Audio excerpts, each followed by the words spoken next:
আকাশবাণী কলকাতা। খবর পড়ছি প্রবীর ভট্টাচার্য।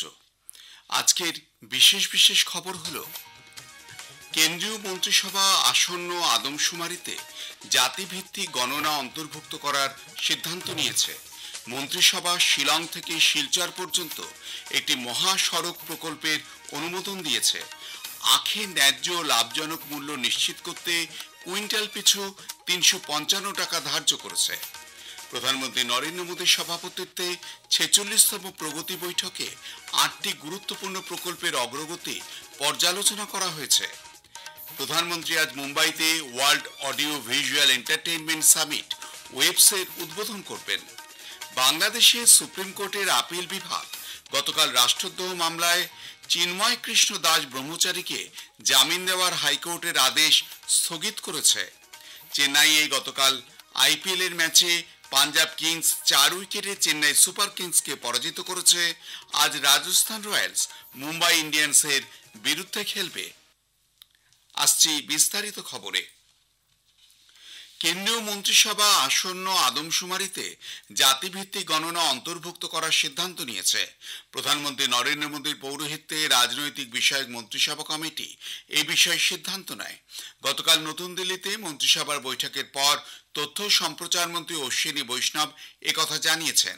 তিনি বলেন, আদমশুমারি একটি কেন্দ্রীয় বিষয়, যদিও কিছু রাজ্য ও রাজনৈতিক বাধ্যবাধকতা থেকে নিজেরা অস্বচ্ছভাবে জাতিভিত্তিক গণনার কাজ করেছে, যা সমাজে সন্দেহ সৃষ্টি করছে। সব দিক বিবেচনা করে এবং রাজনীতি যাতে দেশের সামাজিক বিন্যাসকে নিয়ন্ত্রণ করতে না পারে তা নিশ্চিত করতে কেন্দ্রীয় মন্ত্রিসভা জাতিভিত্তিক গণনাকে আদমশুমারির সঙ্গে যুক্ত করেছে বলে শ্রী বৈষ্ণব জানান। প্রধানমন্ত্রী নরেন্দ্র মোদীর নেতৃত্বাধীন সরকার সমাজ এবং দেশের স্বার্থ রক্ষায় বদ্ধপরিকর বলেও তিনি জানান। कांग्रेस और इंडी गठबंधन के दलों ने जाति जनगणना के विषय को केवल अपने राजनीतिक लाभ के लिए उपयोग किया। जहां कुछ राज्यों ने यह काम सुचारू रूप से संपन्न किया है, वहीं कुछ अन्य राज्यों ने राजनीतिक दृष्टि से और गैर पारदर्शी ढंग से सर्वे किया है। इन सभी स्थितियों को ध्यान में रखते हुए कि हमारा सामाजिक ताना बाना राजनीति के दबाव में न आए, जातियों की गणना एक सर्वे के स्थान पर मूल जनगणना में ही सम्मिलित होनी चाहिए। মন্ত্রিসভা শিলং থেকে শিলচর পর্যন্ত একটি নতুন মহাসড়ক প্রকল্পের অনুমোদন দিয়েছে। এর জন্য ব্যয় হবে 22,864 কোটি টাকা। প্রকল্পটি উত্তর পূর্বাঞ্চলের উন্নয়নে গুরুত্বপূর্ণ ভূমিকা পালন করবে বলে শ্রী বৈষ্ণব জানান। 166 কিলোমিটারেরও বেশি দৈর্ঘ্যের এই মহাসড়কটি ত্রিপুরা, মিজোরাম, মণিপুর এবং অসমের বরাক উপত্যকার মধ্যে যোগাযোগকে উন্নত করবে। মন্ত্রিসভা 2025-26 চিনি মরশুমে কৃষকদের জন্য আখের ন্যায্য লাভজনক মূল্য সুনিশ্চিত করতে কুইন্টাল পিছু 355 টাকা ধার্য করেছে। শ্রী বৈষ্ণব বলেন, এই সিদ্ধান্তের ফলে 5 কোটি আখ চাষি এবং চিনি কলগুলির সঙ্গে যুক্ত শ্রমিকেরা উপকৃত হবেন। বিহারের মুখ্যমন্ত্রী নীতিশ কুমার দেশে আসন্ন আদমশুমারিতে জাতিভিত্তিক গণনা অন্তর্ভুক্ত করার বিষয়ে কেন্দ্রের সিদ্ধান্তকে স্বাগত জানিয়েছেন। তিনি এটিকে একটি ইতিবাচক উদ্যোগ বলেও জানিয়েছেন যে জাতিভিত্তিক আদমশুমারিতে বিভিন্ন তপশিলি জাতি উপজাতির প্রকৃত জনসংখ্যা সঠিকভাবে নির্ণীত হবে। প্রধানমন্ত্রী নরেন্দ্র মোদী গতকাল ৪৬তম প্রগতি বৈঠকে সভাপতিত্ব করেন। সবাই ৮টি গুরুত্বপূর্ণ প্রকল্পের অগ্রগতি পর্যালোচনা করা হয়েছে। এর মধ্যে 3টি সড়ক প্রকল্প, 2টি রেলওয়ে প্রকল্প এবং 2টি বন্দর, জাহাজ চলাচল ও জলপথ প্রকল্প। বিভিন্ন রাজ্য কেন্দ্রশাসিত অঞ্চলে ছড়িয়ে থাকা এই প্রকল্পগুলির জন্য মোট ব্যয় হচ্ছে প্রায় 90,000 কোটি টাকা। শ্রী মোদী সমস্ত মন্ত্রক ও বিভাগকে সুবিধাভোগীদের চিহ্নিতকরণ কঠোরভাবে বায়োমেট্রিক ভিত্তিক আধার যাচাইয়ের মাধ্যমে করার নির্দেশ দিয়েছেন। প্রধানমন্ত্রী আজ দুদিনের সফরে মহারাষ্ট্র, কেরালা এবং অন্ধ্রপ্রদেশ যাবেন। সফরের প্রথম দিন মুম্বাই প্রধানমন্ত্রী world audio visual entertainment summit ওয়েবসের উদ্বোধন করবেন। পরের দিন তিনি কেরালায় ভিজেনজামে আন্তর্জাতিক ডিপ ওয়াটার সিপোর্ট জাতির উদ্দেশ্যে উৎসর্গ করবেন। বিকশিত ভারতের চিন্তাভাবনাকে সামনে রেখে এই সিপোর্টটি দেশের সামুদ্রিক ক্ষেত্রে একটি নতুন দিগন্ত খুলে দেবে। এরপর শ্রী মোদী অমরাবতীতে 58,000 কোটি টাকারও বেশি মূল্যের একাধিক প্রকল্পের উদ্বোধন ও শিলান্যাস করবেন। তিনি অন্ধ্রপ্রদেশের 7টি জাতীয় হাইওয়ে প্রকল্পেরও উদ্বোধন করবেন। খবর শুনছেন আকাশবাণী কলকাতা থেকে। আমাদের সংবাদ শোনা যাবে ইউটিউব চ্যানেল আকাশবাণী সংবাদ বাংলা, ফেসবুক ও ইনস্টাগ্রাম আকাশবাণী সংবাদ কলকাতা এবং এক্স হ্যান্ডেল AIR নিউজ কলকাতাতে। এবার ওয়েবসের খবর।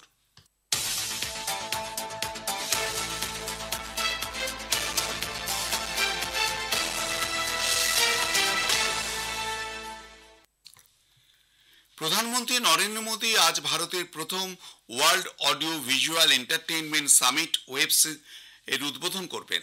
4 দিন ব্যাপী এই শীর্ষ সম্মেলন চলবে মুম্বাইয়ের জিও ওয়ার্ল্ড কনভেনশন সেন্টারে।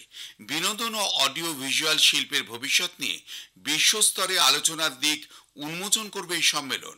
পাশাপাশি প্রধানমন্ত্রী আজ সম্মেলনের ক্রিয়েটোস্ফিয়ারে 32 ক্রিয়েট ইন ইন্ডিয়া চ্যালেঞ্জ নির্বাচিত উদ্ভাবকদের সঙ্গে সাক্ষাৎ করবেন। এই সম্মেলনে ভাবনা কানেক্টিং ক্রিয়েটার্স কানেক্টিং কান্ট্রিজ এর মাধ্যমে ভারতকে সংবাদ মাধ্যম, বিনোদন এবং ডিজিটাল উদ্ভাবনের ক্ষেত্রে এটি বিশ্বব্যাপী কেন্দ্র হিসেবে প্রতিষ্ঠিত করবে বলেই আশা করা যায়।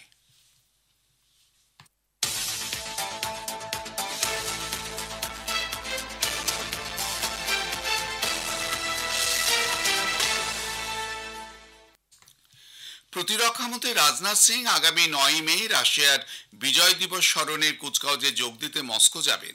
বিদেশ মন্ত্রক জানিয়েছে যে রাশিয়া প্রধানমন্ত্রী নরেন্দ্র মোদীকে অনুষ্ঠানে যোগ দেওয়ার আমন্ত্রণ জানিয়েছে, তবে এই অনুষ্ঠানে প্রতিরক্ষামন্ত্রী ভারতের প্রতিনিধিত্ব করবেন বলে রাশিয়াকে আগেই জানানো হয়েছিল।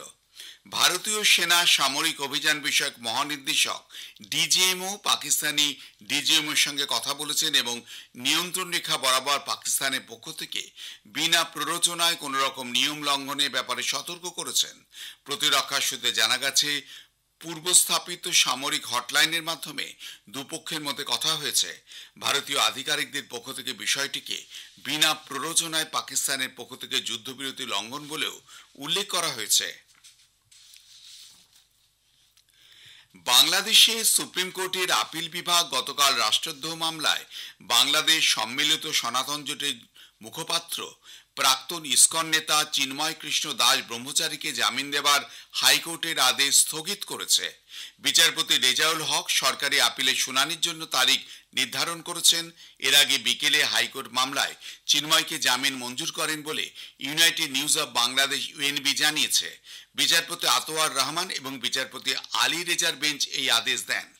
আদেশের পরপরই বাংলাদেশ সরকার আপিল বিভাগের বিরোধিতার আবেদন জমা করে। অতিরিক্ত অ্যাটর্নি জেনারেল ব্যারিস্টার অনিক আর হক হাইকোর্টে আদেশ স্থগিত করার পক্ষে যুক্তি দেন বলে UNB জানিয়েছে। এরপর শীর্ষ আদালত হাইকোর্টের রায়ের সার্টিফাইড কপি প্রকাশ না হওয়া এবং নিয়মিত লিভ টু আপিল আবেদন দাখিল না হওয়া পর্যন্ত জামিন স্থগিত করে। উল্লেখ্য, চেম্বার আদালত স্থগিতাদেশ জারির সময় চিন্ময়ের আইনজীবী উপস্থিত ছিলেন না।